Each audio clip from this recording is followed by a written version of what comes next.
Ahora sí estamos, ahora sí estamos transmitiendo desde las tres plataformas. Como les decía, tengo la compu y el celular, así que me van a estar viendo rotar un poquito la mirada ahí. Me presento para que arranquemos. Mi nombre es Daniela Rojas. Voy a estar acompañándolos en esta charla que va a durar aproximadamente 1 hora. Yo soy la encargada de la formación de Enneagrama en la Fundación Columbia. Desde el año pasado arrancamos con esta formación y fue una experiencia muy, muy interesante, muy movilizante. Y este año decidimos continuarla. Y un poco en el marco de la formación nace esta masterclass que nos convoca hoy. Para que sepan un poquito quién les está hablando y desde dónde, les cuento, yo de profesión soy psicóloga clínica, sigo ejerciendo como psicóloga clínica. Desde hace varios años me fui especializando en todo lo que tiene que ver con la línea de la psicología transpersonal y un poco ese es el marco desde el cual trabajo. Fui añadiendo ciertas certificaciones y conocimientos de todo lo que tenía que ver con la intervención psicocorporal, con las constelaciones familiares, con las intervenciones transgeneracionales y por supuesto con el enneagrama. Ya hace más de 17 años trabajo con esta herramienta para mi propio proceso y para el proceso individual y grupal que a veces acompaño.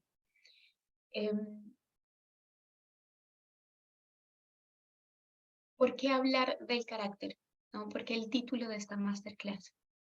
Si bien está enmarcada, como les decía, esta charla dentro de la formación de Enneagrama, me parecía muy relevante poder tomarnos el tiempo y conversar acerca de cómo se estructura el carácter, que es el nombre de esta conversación, cómo suceden los procesos de estructuración del carácter y la personalidad, esto que tiene que ver con el enneagrama y qué importancia tiene que por momentos nos paremos a pensar, a reflexionar y hacer un proceso de autoconocimiento acerca de nuestro propio carácter.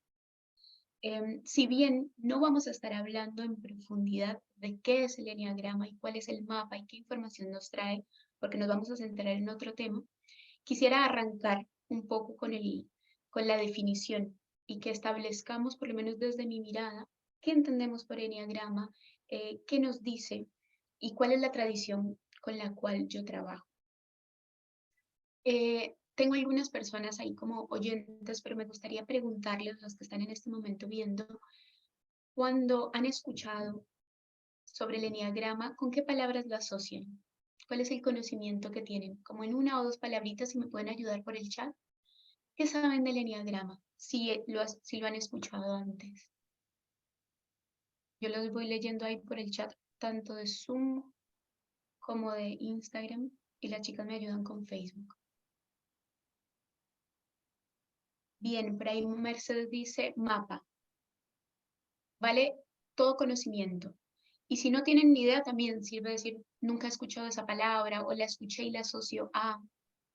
Me interesa saber cómo desde dónde estamos parando. Lucía dice personalidad. Ya ahí tenemos como 2 palabras que nos empiezan a aparecer, ¿no? Mapa de personalidad, justamente. Bien. Mariana dice arquetipos. Perfecto. Todo esto que estamos haciendo es simplemente levantar el conocimiento intuitivo. Tiene la misma validez un conocimiento teórico que el conocimiento intuitivo que vamos construyendo y partir de ahí. Bien, efectivamente, si alguien quiere sumar algunos más comentarios, bienvenidos, pero efectivamente, cuando hablamos de enneagrama, estamos hablando, por acá nos dicen estudio de la personalidad. Exacto. Cuando hablamos de enneagrama, estamos hablando justamente de un mapa que nos ayuda a hacer una exploración. Yo particularmente vengo de la línea de Claudio Naranjo. Claudio Naranjo fue un psiquiatra y escritor muy famoso que tuvo la oportunidad de recibir el conocimiento del enneagrama en algún momento de su vida y desarrolló todo lo que hoy conocemos como la psicología del enneagrama. Y cuando digo vengo de las ramas, porque si se ahondan o profundizan en el camino de este mapa, van a encontrar diferentes autores o líneas de trabajo. Específicamente Naranjo planteaba o él traía una definición que a mí me gusta mucho.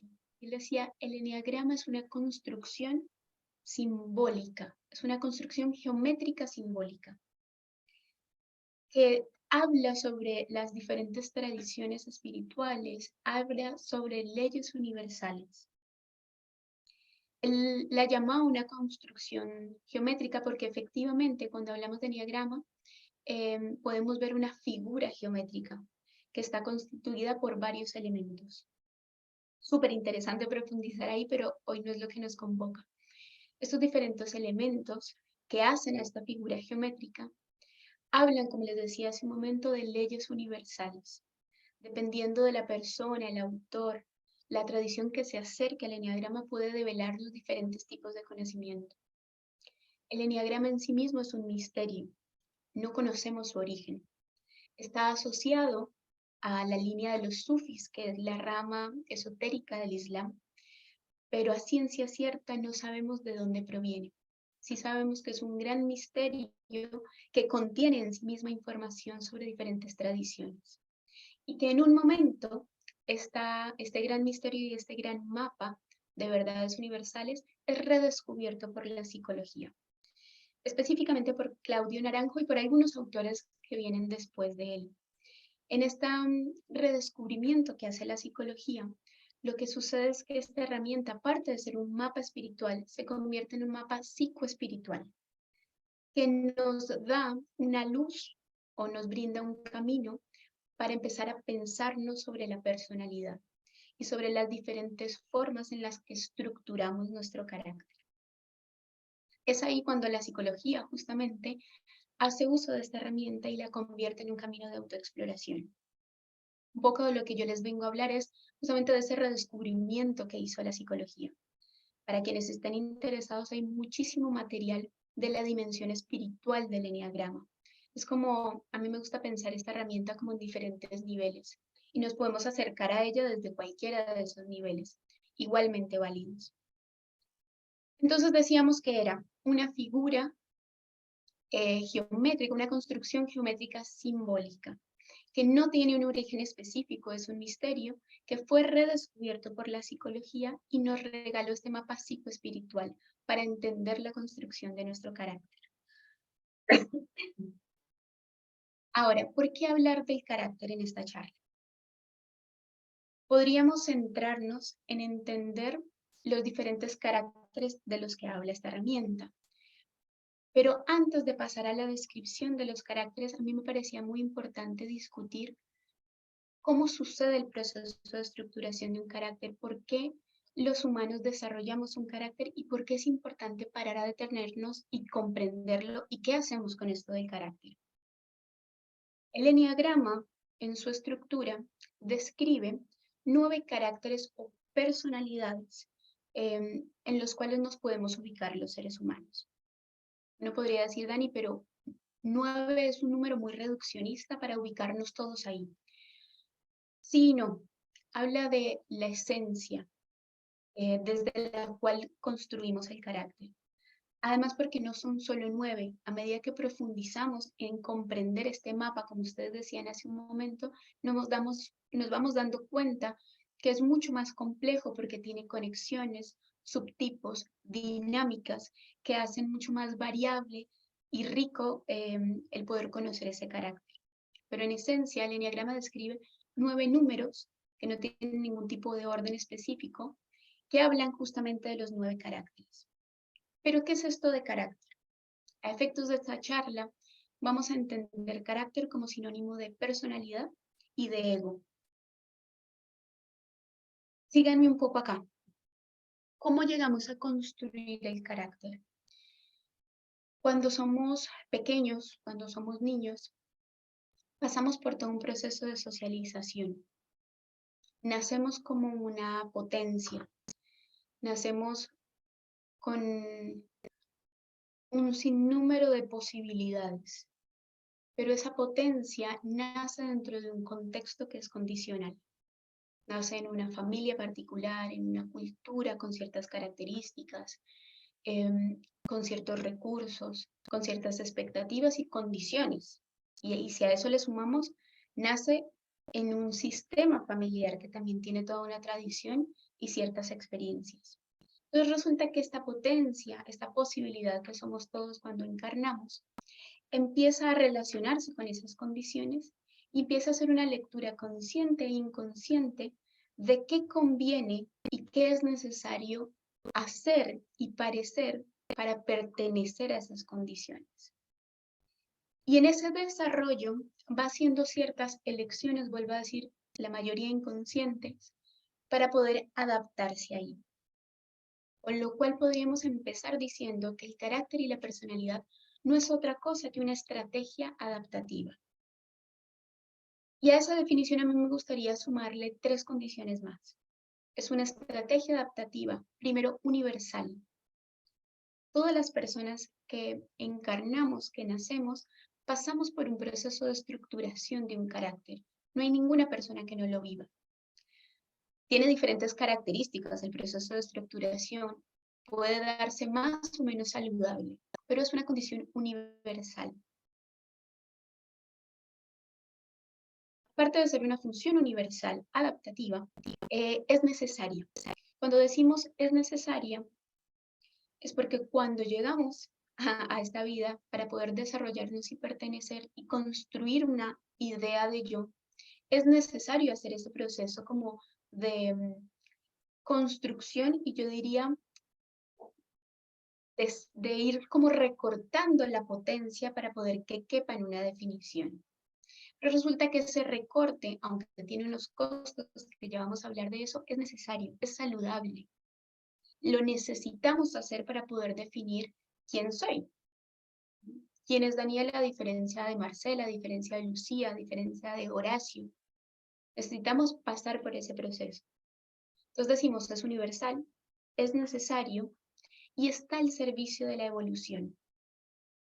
Si bien muchas tradiciones espirituales hablan del ego como una piedra en el zapato para la evolución, como algo que hay que eliminar o algo negativo que se interpone entre nosotros y la trascendencia, por lo menos desde la psicología personal el ego se ve como algo muy distinto. El ego se ve como una función psicológica que está al servicio mismo de la evolución. Para poder evolucionar algo, trascenderlo, primero tiene que existir. No podemos hablar de trascender el ego sin haber primero construido un ego. Y esa construcción del ego, que sería la misma construcción del carácter o personalidad, por lo menos desde este enfoque, vuelvo a decir, es saludable y necesario. Es decir, aparece el bebé, va vinculándose y relacionándose con ese contexto donde nace, y a partir de esa lectura que le va haciendo de todo lo que es necesario para poder pertenecer y sentirse y ser amado, va haciendo un recorte de esa potencia que termina constituyendo nuestra idea de nosotros mismos. Ah, este soy yo. Estas son mis características. Si yo soy esto, no soy esto otro.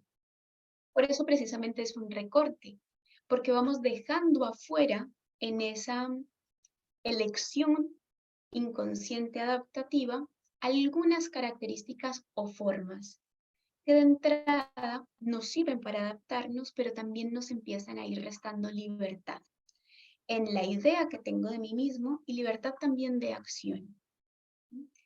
Entonces vuelvo un poquito para quienes recién se van conectando. El eneagrama lo que hace entonces es prestarnos un mapa para empezar a explorar y descubrir las diferentes formas en las que vamos haciendo ese recorte. Como si ese recorte fuese justamente una máscara que todos nos vamos poniendo para poder pertenecer. A mí me gusta pensar en el origen de las palabras. La palabra carácter viene del griego grabar, es decir, es algo que sucede, que no es innato. Y la palabra personalidad viene del griego máscara, o sea, es algo que nos ponemos. Por lo menos desde esta mirada, nuestro carácter y nuestra personalidad es un constructo, se va armando a lo largo de nuestra vida, a partir de las experiencias biográficas que vamos teniendo. Y hoy sabemos que no solo biográficas, también transgeneracionales, perinatales. Todo lo que vamos viviendo como humanos va construyendo la idea que tenemos de nosotros.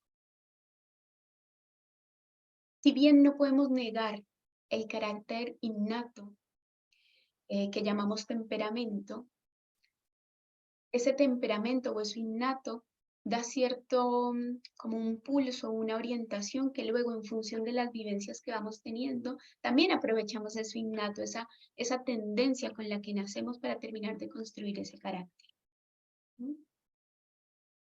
No dije algo, pero a mí me gusta que me interrumpan. Así que si tienen en cualquier momento una pregunta, un comentario, por favor, inmediatamente escríbanla en el chat porque me parece más interesante que, más que una disertación teórica, esto puede ser una conversación. ¿Mm? Así que también ahí los voy leyendo a medida que vamos charlando. Mm. Entonces, sigamos en esta línea de cómo se da la construcción del carácter, que es justamente lo que describe el enneagrama. Yo les decía que pensáramos en un niño, pensáramos en un bebé. Imagínense toda esta potencia, ¿no? Esta vida encarnada, todo lo que hay por descubrir, por sentir. Pero este niño o niña o niña nace en un contexto, como les decía, condicional. Pero no porque sea condicional es malo. Cuando hablo de la palabra condicional estoy hablando de la realidad de nuestra existencia, ¿no? Todos nacemos con condiciones particulares y empezamos a vivenciar el amor, la pertenencia y el cuidado, necesidades básicas para existir, condicionales. Empezamos a leer lo que sucede alrededor y empezamos a sacar conclusiones, como por ejemplo, en esta familia no es posible cometer errores. O por ejemplo, en este sistema veo que me aplauden y veo que hay mucha más presencia de los progenitores, por ejemplo, cuando cumplo un logro, cuando realizo algo. O veo, por ejemplo, como niño empiezo a notar que tal vez hay alguno de los progenitores que en esa realidad estaba muy enfermo o que había una condición contextual. Estoy pensando en, no sé, tal vez una crisis económica o una realidad país muy difícil. Y como niño o niña empiezo a percibir que tal vez mis necesidades no tienen un lugar en esa realidad, pero no porque exista algo malo, sino porque es condicional. Y entonces empiezo a sacar conclusiones de cómo me tengo que portar, quién tengo que ser, qué tengo que entender que soy para poder ser aceptado, cuidado y amado. Vuelvo a decir, todo este proceso es completamente inconsciente, pero si lo pensamos, un bebé y un niño son como el momento de mayor vulnerabilidad que hay. No pertenecer, no ser aceptado, no ser reconocido, no ser cuidado por nuestros progenitores, para los humanos representa la muerte. La construcción de un carácter, a mí me gusta siempre pensarlo como una cuestión de supervivencia. Por eso digo que es sumamente funcional y adaptativo el que tengamos un ego y el que hayamos construido un ego. Por más de que luego nos represente un problema, que ya vamos a llegar ahí. Necesitamos de esa contención y ese cuidado de nuestra familia, de nuestro entorno. Por ende, adaptarnos y empezar a hacer recortes para poder definir un yo, vuelvo a decir, es funcional en su momento. Pero entonces, ¿cuándo se convierte en un problema? Cuando nos sobreidentificamos con esa construcción que hicimos. Justamente el fin de semana estaba estudiando algo de los textos de un médico y autor de trauma que a mí me gusta mucho, que se llama Gabor Mate, y él decía algo que me recordó al enneagrama. Él dice, las personas llegamos a las consultas terapéuticas buscando ayuda porque sufrimos. ¿Y por qué sufrimos? Porque estamos alejados de nosotros mismos. Y esto tiene que ver justamente con la construcción del carácter. En ese proceso evolutivo, funcional y adaptativo, empezamos a alejarnos de la potencia y el ser en mayúscula que somos. ¿Por qué? Porque hacemos un proceso, vuelvo a decir, de sobreidentificación con esa construcción. Empiezo a creer que yo soy eso que me conté que era. Es como si hiciéramos una narrativa de lo que yo soy y esa narrativa empieza a tener límites y empieza a ser repetitiva. Para poder que se construya tiene que ser fija, hay algo que se tiene que sostener, si no, no podríamos entender o tener una idea de quién soy. Entonces, en esa fijación empiezo a alejarme de toda mi potencia. Las grandes tradiciones espirituales llaman a esto la pérdida de contacto con lo óntico, la gran caída, la pérdida del ser en mayúscula, la bajada al infierno. Tiene como diferentes nombres dependiendo de la tradición. Desde la psicología lo llamamos la construcción de la personalidad, pero no es diferente. Lo que intentaban decir todas esas tradiciones espirituales y desde la psicología transpersonal es, en función de ese proceso de construcción, nos olvidamos de que somos algo más grande que nuestras características. Nos olvidamos de que somos algo más profundo que la historia que nos hemos contado de nosotros a partir de las vivencias que hemos tenido. El problema, aparte de olvidarnos de que somos un ser en mayúscula, y eso es lo que nos daría flexibilidad para actuar y portarnos de formas distintas. Perdón, abro un paréntesis, me estaba acordando de la definición de salud en psicología. Para la psicología, salud es variabilidad. ¿Cuánto repertorio comportamental, cuánto repertorio emocional yo tengo para entrar en relación? Y por el contrario, patología está muy asociado a fijación. Siempre me relaciono de la misma manera, siempre creo que soy la misma persona, siempre creo que tengo que hacer las mismas cosas porque si no dejo de ser. Ahí es donde empieza a ser problemático. Cierro el paréntesis. Estamos hablando de los costos entonces de crear esta personalidad. Y justamente estos costos es que perdemos contacto con algo que en la Gestalt, otra línea de la psicología, se llama sabiduría organísmica. Dejo de poder relacionarme con la realidad espontáneamente respondiendo a lo que la realidad misma me pide, a lo que cada relación y cada persona me pide, y empiezo a relacionarme con ella de una forma muy fija. Se pierde esa espontaneidad. ¿Y por qué fija? Porque responde a la construcción y a la estrategia adaptativa que yo utilicé en su momento. Entonces vuelvo a los ejemplos. Si yo fui esa niña o ese niño que creció en un entorno donde no era posible jugar, cometer errores, probar estrategias, no ser siempre la buena, no voy a poder vincularme con espontaneidad con una realidad cuando soy adulto, porque aprendí, generé el registro de que no es posible equivocarse, por ejemplo. O si soy aquella niña o niño que creció en un contexto donde la lectura que hizo, porque esto es importante, no solo son los hechos que nos pasan, es sobre todo la interpretación que yo fui haciendo de esos hechos. Y no es solo un hecho, es una masa crítica de sucesos y experiencias cognitivas y emocionales que me ayudaron a crear ese carácter.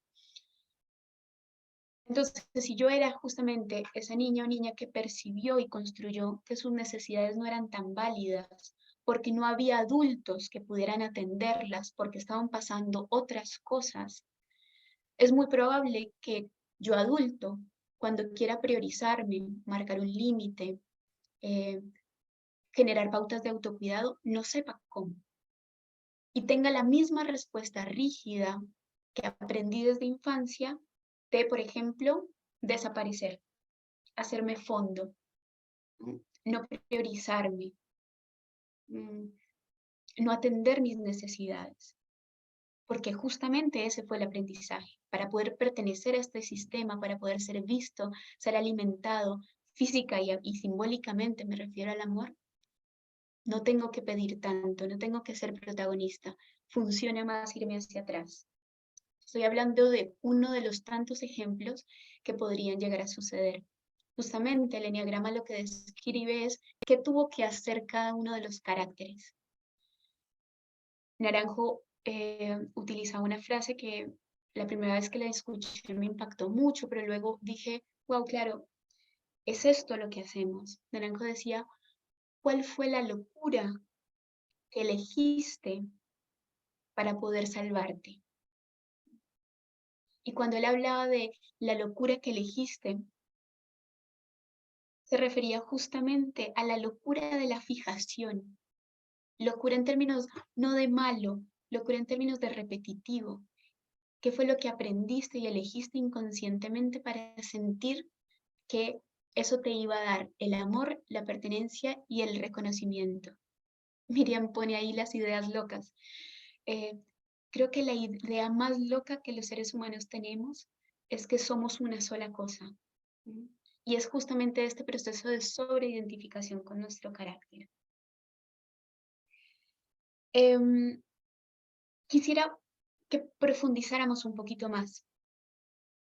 Voy a hablar, les voy a presentar desde la psicología transpersonal una de las tantas formas en las que se puede entender esta estructuración del yo. Yo les decía que yo trabajo desde la psicología transpersonal y aparte con el mapa de Enneagrama y encontré que hacían como un muy buen puente para explicarse uno a lo otro.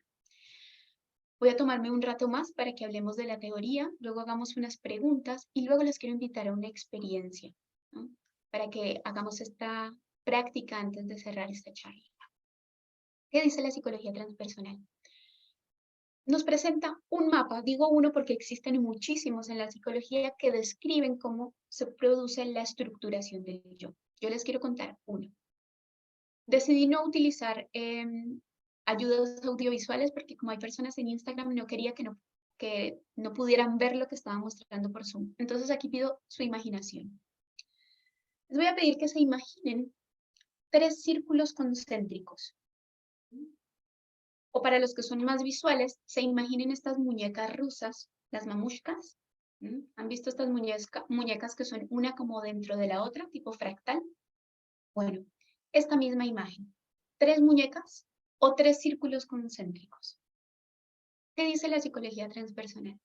Que nuestro yo puede estar o se podría dividir en estas 3 grandes capas. Vamos a tener una primera capa que vamos a llamar el núcleo.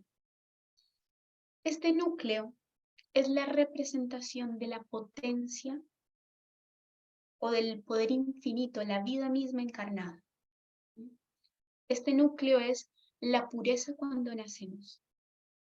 Este yo o este ser con mayúscula es todo lo que es posible ser desarrollado. Por eso lo llamo potencia, ¿no? Potencia de ser naturalmente amorosos, potencia de ser naturalmente confiados, potencia de ser naturalmente gozosos, potencia de ser naturalmente juguetones. Pero resulta que esta potencia, que es la que venimos hablando cuando somos niños, nace en este contexto condicionado. Y ya les fui conversando acerca de qué pasa, cómo esta potencia, en función de pertenecer y recibir el amor necesario para sobrevivir, empieza a recortarse. Y entonces aparece la segunda capa de este yo, que vamos a llamar estado de pérdida. Se arma la segunda muñeca. Este estado de pérdida que recibe este nombre no es otra cosa que la experiencia emocional que nos surge de empezarnos a sentir inadecuados o no suficientes a partir de las vivencias que tenemos. Vuelvo al ejemplo del niño. Imagínense este ser que empieza a crecer y a vincularse y empieza a percibir que hay cosas de sí mismo que no están bien vistas, bien aceptadas, que son demasiado intensas. Soy demasiado sensible, soy demasiado enojón, soy demasiado salvaje, ¿no? Empieza a desarrollar una percepción de sí mismo probablemente como inadecuado. Y esa percepción de inadecuación genera mucho dolor y la sentimos absolutamente todos los que estamos acá presentes, todos los humanos, por eso decía que era universal. Y empezamos a sentir que el ser amado va a estar condicionado, solo si hago algo, solo si parezco tal cosa, solo si permanezco en tal lugar o solo si oculto cierta parte de mí, voy a poder ser amado. Y entonces ahí creamos este estado de pérdida. El estado de pérdida es tan doloroso, tan miedoso, tan vulnerable, que sería imposible vivir desde ahí, sería imposible que permanezcamos, por lo menos desde la conciencia, en esa profunda sensación de inadecuación, de insuficiencia. Y lo que solemos hacer entonces con ese estado de pérdida es más bien un proceso de represión. Todas estas emociones y sensaciones van a un nivel mucho más inconsciente. Como es imposible, les venía diciendo, vivir desde ahí, aparte de reprimir ciertas de estas emociones, sensaciones, nociones de nosotros, generamos la última capa de esta figura que yo les estoy proponiendo imaginar. Tenemos el núcleo, segundo círculo, estado de pérdida, y generamos el tercer círculo o la última muñeca, mamushka, que vamos a llamar estado compensatorio. El estado compensatorio no es otra cosa que la reactividad al dolor, el miedo y la profunda sensación de inadecuación.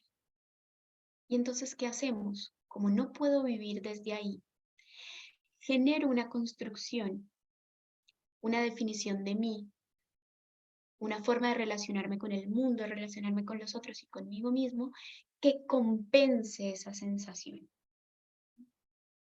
Y en esa compensación, lo que hacemos es justamente una exacerbación de algunas características. Como las uso tanto porque quedan fijas, a mí me gusta pensar la última capa, esta compensación, casi como una caricatura de todo lo que yo podría llegar a ser. Dani, ¿qué tiene que ver todo esto con el eneagrama? Me podrían preguntar. Bueno, el carácter o el eneatipo, que es la manera en la que se le llama a los 9 caracteres descritos por el eneagrama, no es otra cosa, he encontrado yo en mi trabajo y en mi investigación, que la descripción de ese último, de la última capa de la muñeca o del círculo, que sería el estado compensatorio. El carácter finalmente es esa función reactiva, adaptativa, que construimos todos para poder compensar la vivencia de amor condicional que nos genera tanto dolor y tanto miedo. Porque esa vivencia de amor condicional la leemos como si hubiese algo mal en nosotros que tenemos que disimular, compensar, ¿no? O agrandar. Por eso es que termina pareciendo una caricatura, ¿no? Para poder ser pertenecientes y amados. Quiero bajar esto un poquito a ejemplos. Si pudiéramos construir las 3 capas desde ejemplos concretos. Tenemos un ser, un niño con toda su potencia. Tiene una vivencia de amor condicional, entonces vive una gran pérdida, una sensación de pérdida, ¿no? Volvamos a este ejemplo del niño o la niña que leyó. No, quiero cambiar de ejemplo. Niño o niña que vivenció un ambiente tal vez de mucho autoritarismo, de alguna figura agresiva o de leyes muy exigentes. Se pueden desarrollar muchas formas de responder reactivamente a eso, ¿no? Pero tal vez una de las lecturas que pudo haber ese niño es, hay algo en mí muy salvaje, hay algo en mí muy intenso. Mis emociones no están siendo contenidas o no pueden ser contenidas por los adultos y nunca vamos a pensar que es porque los adultos no las pueden contener. Lo que vamos a pensar en ese momento es, esto no está bien en mí, esto no tendría por qué estarme pasando. Este es el estado de pérdida. ¿Y qué termina sucediendo en el estado compensatorio? Aprendo y desarrollo, por ejemplo, puede ser uno de los casos, la sumisión, ¿no?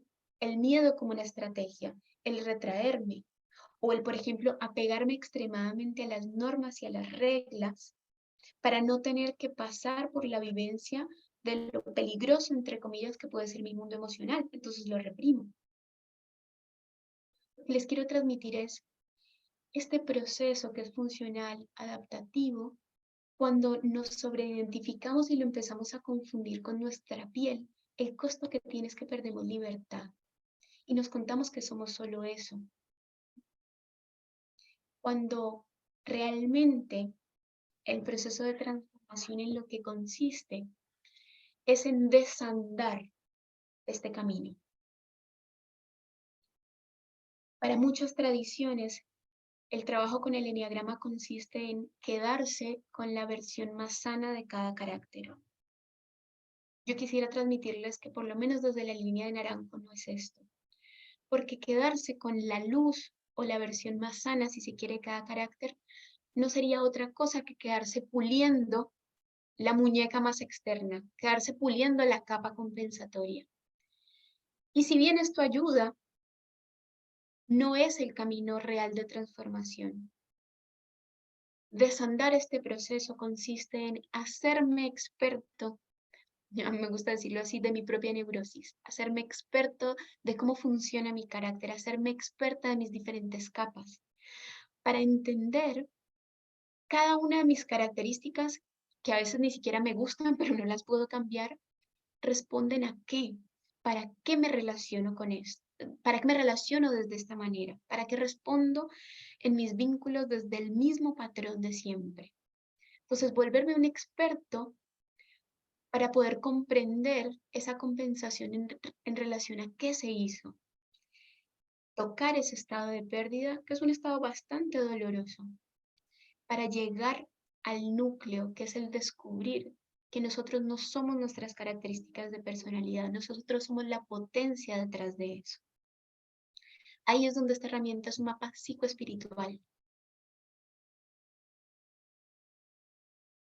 Intentar llegar a la magia de la espiritualidad, que es este ser en mayúscula, que es esta vida en potencia, sin pasar por el proceso terapéutico y psicológico de la autoexploración y del contacto con el dolor que nos generó no sentirnos amados y pertenecientes incondicionalmente, es una fantasía.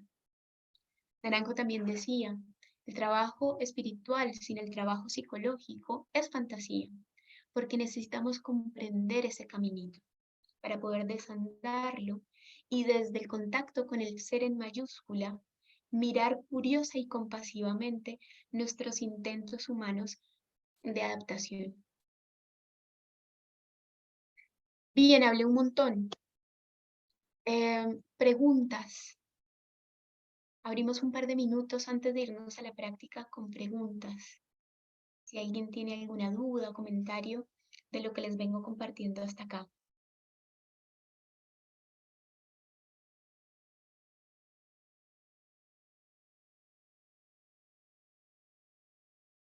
El silencio lo tomo como claridad, o por lo menos eso quisiera pensar. Bien, si no hay preguntas, les voy a proponer que estos últimos 15, 20 minutos que nos queden de conversación, los invertamos en una práctica. Dani, aquí una persona que está escribiendo en el Facebook recién, apenas me escriba, te la digo. Dale, tú interrumpe. Perfecto.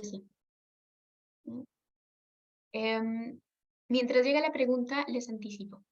Si pueden en este momento, si todavía no están en un espacio privado, silenciar sus celulares, silenciar cualquier tipo de interrupción. Ahí te las voy pegando, Dani, en el chat. Dale, buenísimo. Paso a responder las preguntas.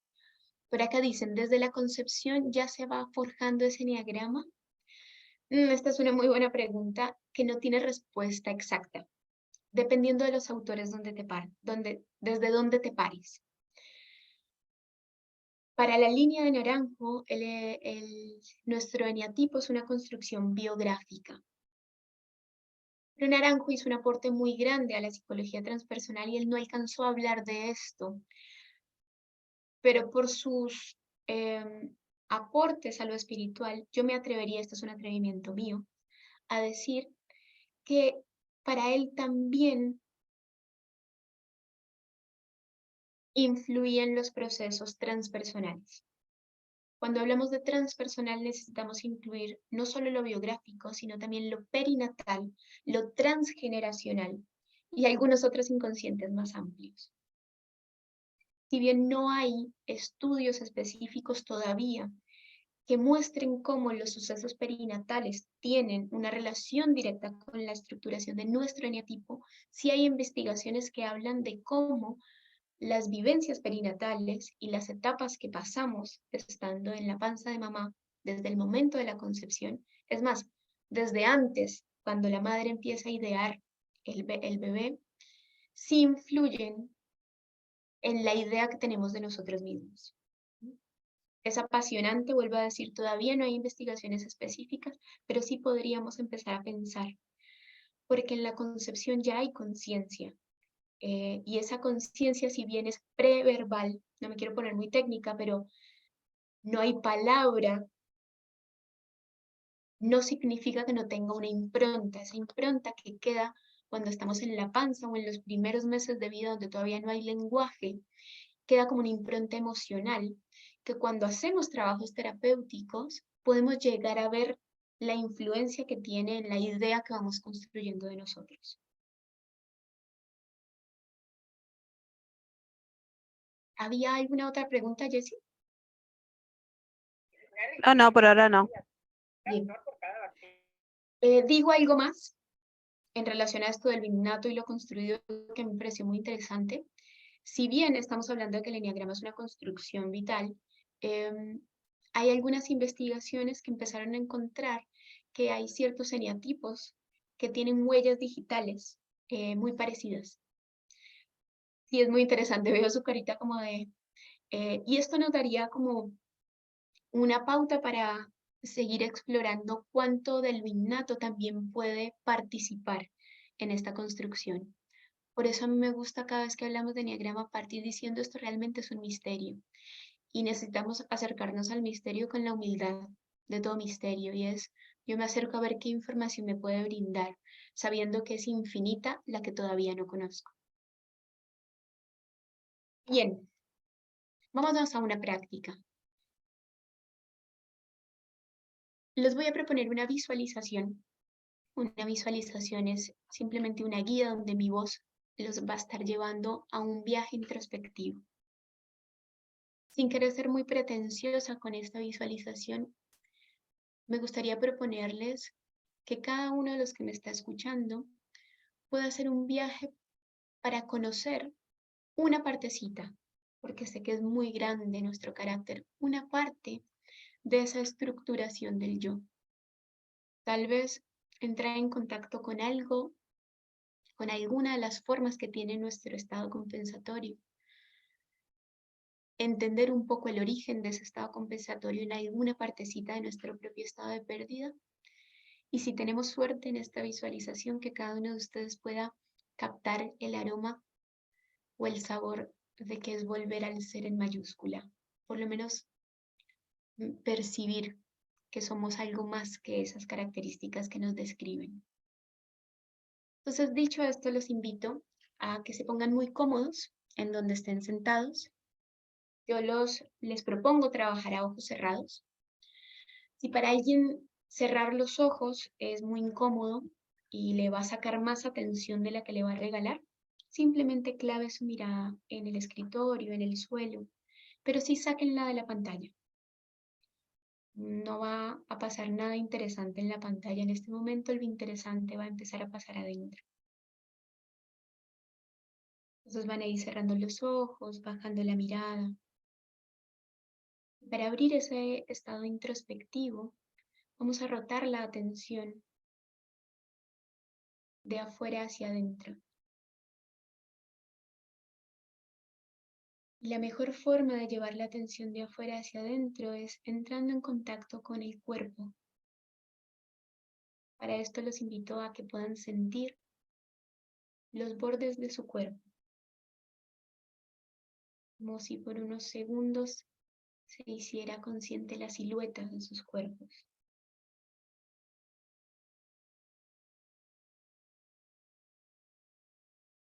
Después de esto, percibir su respiración, tal y como esté sucediendo. No tienen por qué modificarla, simplemente captar que el aire está ingresando, volviendo a salir naturalmente de su cuerpo. A medida que vamos entrando en relación con la corporalidad, hay algo de la quietud que se va ganando. Y en esa quietud se abre la mirada más introspectiva.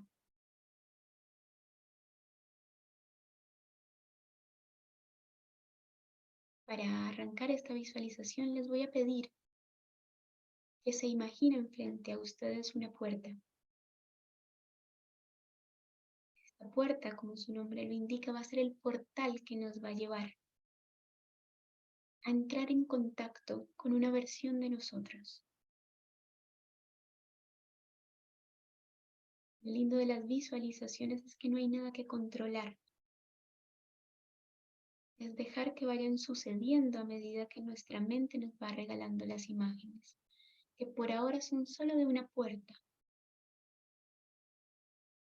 Detrás de esa puerta que van a cruzar solo a mi señal, solo cuando se los indique, se van a ir a encontrar con una versión de ustedes.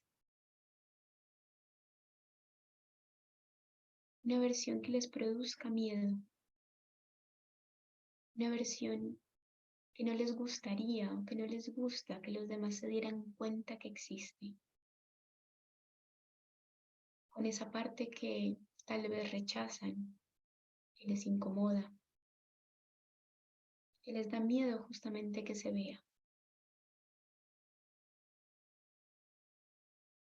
No la tienen que elegir.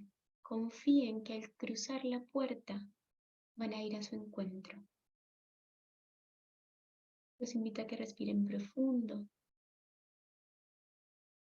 y avancen cruzando la puerta. Si recién se suman, pueden seguir la visualización.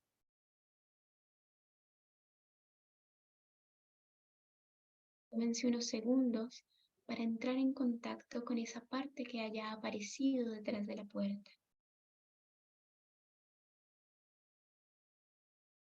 Y con mucha humildad, como en una conversación telepática con esa parte, pregúntenle quién es. ¿Qué versión de ustedes es?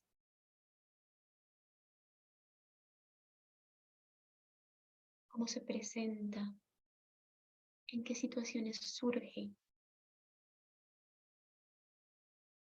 ¿Cuándo gana fuerza? ¿Cuándo reactivamente aparece? Los invito a mantener una actitud curiosa con la información que su mente les va regalando. Sin crítica ni juicio, con curiosidad acérquense a lo que surge.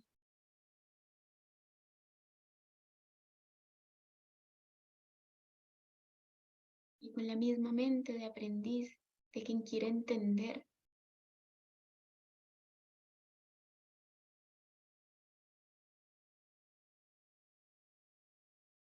pídanle información acerca de sí misma.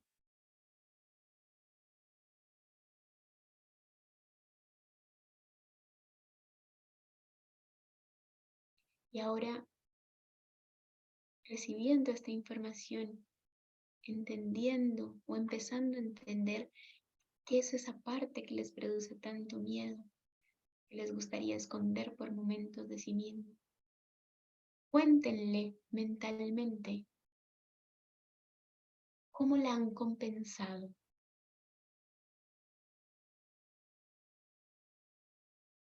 ¿Qué tanto hacen o han hecho para que no se vea? ¿Cuáles son las estrategias que han utilizado para que esta parte no salga a la luz, se disfrace, se mejore, se maquille?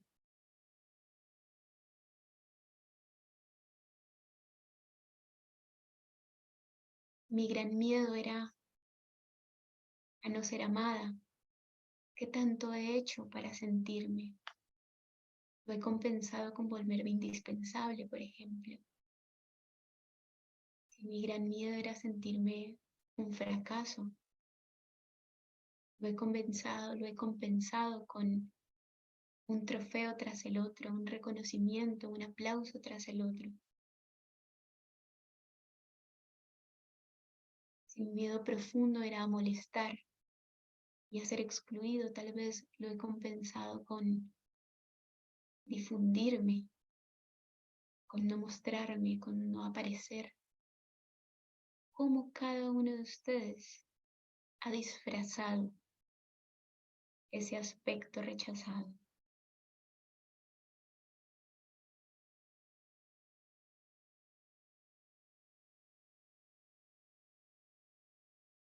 Vamos a continuar con este viaje.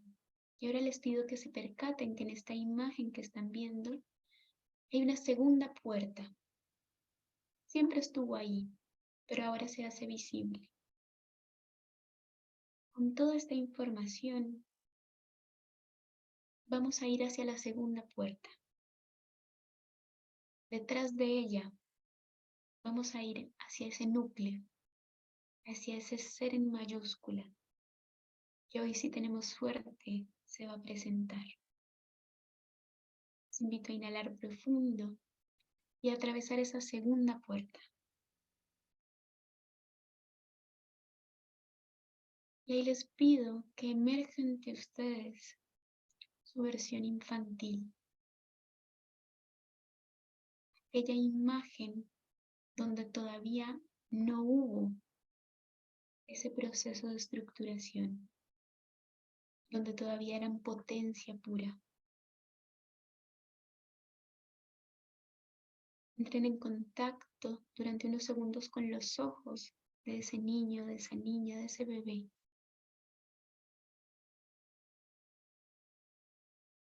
Perciban el universo mismo con su potencia, con su fuerza. Esa etapa donde todavía no había condicionamiento.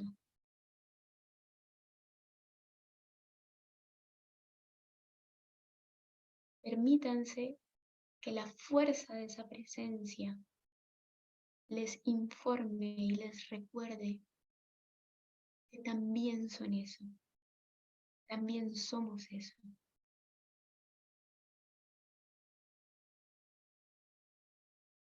Esa potencia que necesitó o creyó necesitar reducirse, caracterizarse, pero que si la recordamos, nos brinda la libertad de poder flexibilizarnos y cambiar todas las veces que necesitemos.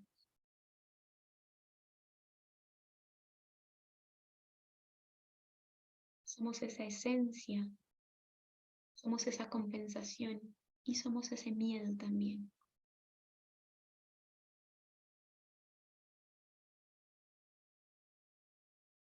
La transformación no está en querer cambiar, está en honrar lo que nos sirvió para adaptarnos y sobrevivir, y reconocer que lo que verdaderamente hay en nosotros es posibilidad.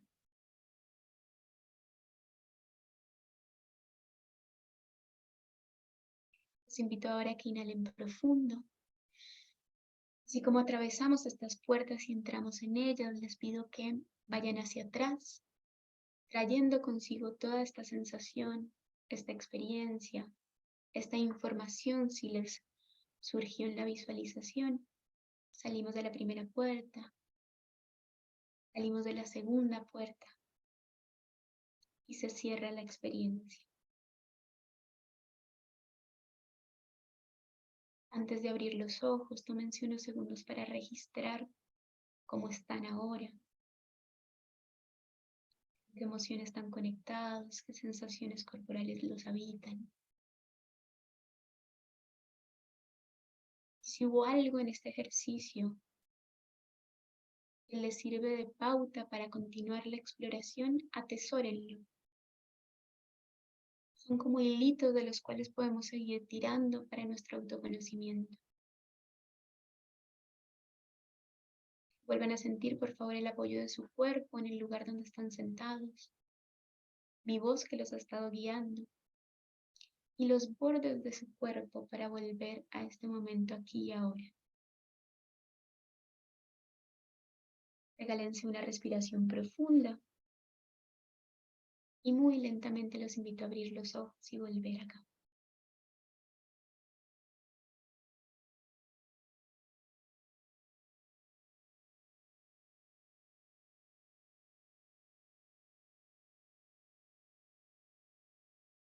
Cada vez que propongo un ejercicio similar me vuelve esta frase que les compartí hace un momento, ¿no? ¿Cuál fue la locura que tuve que elegir para poder sobrevivir? Y cuando entiendo que esa locura fue solo un acto de amor por mí mismo, por mi sistema, por mi contexto, esa locura, entre comillas, fue una estrategia adaptativa, que a medida que crezco y trabajo en mí, puedo aprender a mirarla con perspectiva para flexibilizarme, puedo acercarme con menos juicio y más compasión hacia mí mismo, porque de eso se trata el trabajo. Me encantaría poder leerlos. Si alguien quiere compartir cómo se está sintiendo, si alguien tiene ganas de compartir algo de la experiencia en una frase, para ir cerrando esta masterclass. Y tú me ayudas, Jessie, de pronto si en Facebook también hay algún comentario. No. Por ahora Bien. no. Bien, me gustaría leer cómo se están sintiendo, por lo menos.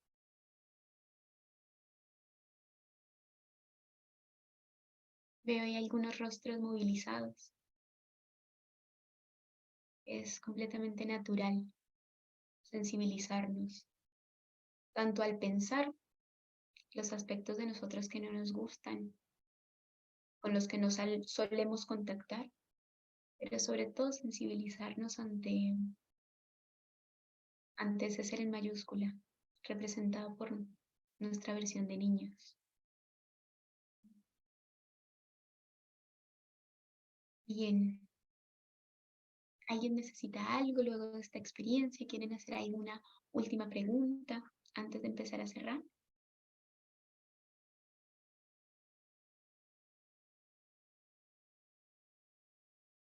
Mientras surge algún comentario final, si aparece, contarles simplemente que, como les decía, esta masterclass está en el marco de la formación que vamos a estar dando.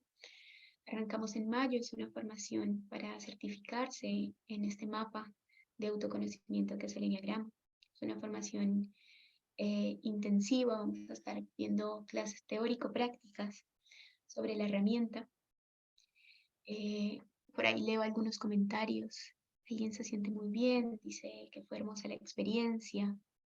Por aquí dice alguien más, me fui con la fuerza de mi niña. Sí, qué bello eso. Porque la fuerza de la niña no es otra cosa que la vitalidad, la fuerza vital.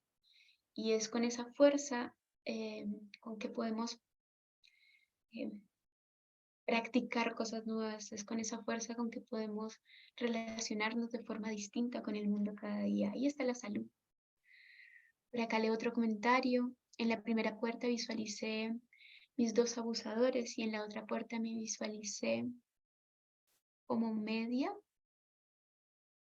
Creo que ahí no entiendo muy bien la lectura, pero eh,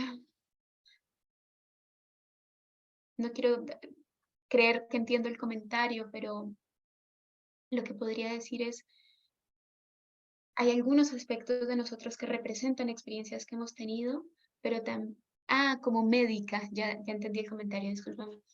Hay algunos, te decía, algunos de nuestros aspectos pueden representar sucesos que hemos tenido, pero también nosotros podemos violentarnos con nuestros propios miedos y con las historias que nos contamos de nosotros mismos e ir hacia ese lugar más profundo, hacia ser en mayúscula, es también ser nuestro médico, porque de ahí viene la sanación, porque ahí viene el contacto con la posibilidad. Por acá Miriam dice, yo me abracé fuerte y me dio mucha paz. Gracias por esos comentarios. De eso se trata el trabajo con el enneagrama. No de reducirnos a un listado y a un sumario de características para deleitarnos cognitivamente. La teoría es deliciosa. Podemos ser muy golosos con la maravilla que han descrito los autores en el enneagrama. Pero lo que yo les quiero compartir es que el verdadero trabajo de la herramienta tiene que ver con esto, con regalarnos un mapa que nos lleve de vuelta a casa. Es un mapa confrontador, directo, sumamente interesante, pero que si lo transitamos en buenas manos, es un camino compasivo que nos regala el bálsamo de acordarnos quiénes somos verdaderamente y en esa medida la posibilidad de poder cambiar y ser más libres. No quiero robarles más tiempo, quiero ser puntual también con el cierre. Muchas gracias a las personas que presenciaron esta charla. Cualquier duda que tengan de lo que conversamos o mismo de la formación, si llegan a estar interesados, contáctense a través de la fundación y ahí vamos a estar pendientes para responder sus preguntas. Ahí dejé en el chat, Dani, el link para que entren a la página donde tienen toda la información, los días, los precios y demás. Muchas gracias, Yechi. Les deseo muy buena noche a todos.